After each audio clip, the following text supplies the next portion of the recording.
Hello, class. Welcome to the next segment in our lecture on natural coordinates. And in this next segment, we're going to take a look at how our pressure gradient force changes in natural coordinates. So with that, we'll go ahead and take a quick look at it. Well, maybe not such a quick look at it. But here we have the expression for our pressure gradient force, which is for an isobaric surface. I use this form of the pressure gradient force mostly for simplicity's sake more than anything else. That way you don't have to worry about the 1 over density constant out in front. But here we're going to take a look at how this expression changes when we go to convert to our natural coordinate system. So if we consider a standard Cartesian grid, x-axis pointing to the right, y-axis pointing from south to north, then our pressure gradient force has a component in the x direction and a component in the y direction. This is the same thing that we looked at in lecture 2. Now let's consider a coordinate system that's rotated. So this would represent maybe a flow pattern that's moving something like that in the direction of the mouse cursor.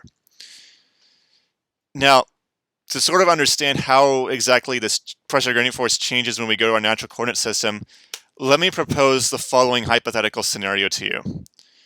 What if I were to define my Cartesian coordinate system to sort of resemble this natural coordinate system? That is, what if I define a Cartesian coordinate system that had the y-axis pointing in the same direction as the n-axis, the normal axis, and x-axis pointing in the same direction as the tangential axis?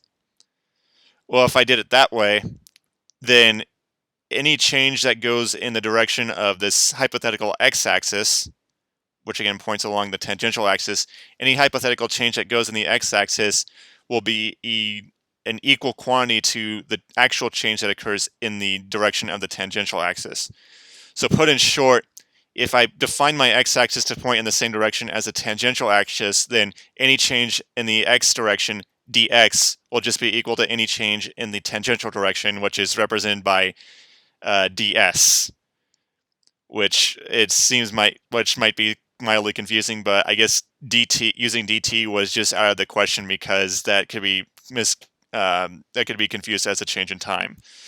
But things should hopefully make a little bit more sense when if we consider a hypothetical Cartesian axis where our y-axis points in the direction of the normal axis, which means any change along the y-axis dy, that must be equal to the same change in the n-axis dn, which if you work through all that, you get that the pressure gradient force becomes d phi ds t hat, which is, when you think about how natural coordinate system is defined, that is the pressure gradient force that points, or that is acting in the same direction as the air parcel's motion.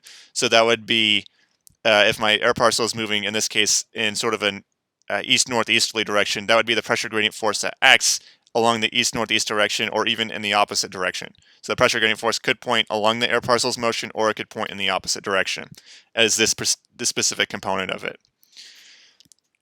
Whereas this d phi dn, that is the pressure gradient force that points 90 degrees to the left or to the right of the air parcel's motion. So this is the component of the pressure gradient force that points along the wind's path. It could point in the same direction as the wind's path or the air parcel's path, or it can point in the opposite direction.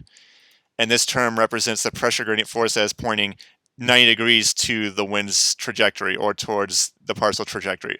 And that could be pointing to the left of the parcel or to the right of the parcel. That just depends on the sign here in front of the n hat, unit vector. And just like the way we defined our wind vector, the vertical component of the pressure gradient force is still the same in natural coordinates as it is in Cartesian coordinates. So really, not a whole lot changes when we go from the Cartesian coordinate system to the natural coordinate system for our pressure gradient force. And again, I just want to go ahead and highlight that this ds here in the denominator, that is a distance that's acting in the t direction. I realize that it might be better to use dt in the denominator here, but that might be confused as a change in something with time, which is probably why they use s instead. I guess s is close enough to t in the alphabet for it to be used, but then again, why don't you use u? I don't know.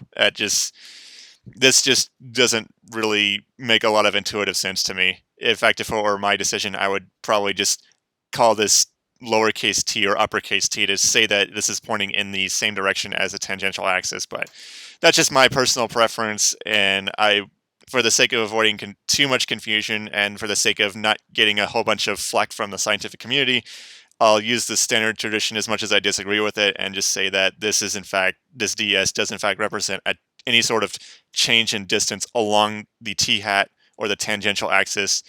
But with the dn, that's any sort of change in distance along the n-hat or the normal axis in our natural coordinate system. So that's going to do it for this segment on the pressure gradient force in natural coordinates. And in the next segment, we are actually going to start tying all this together and see what our equation of motion looks like when we go to put it into natural coordinates. So with that, I will see you all in the next segment.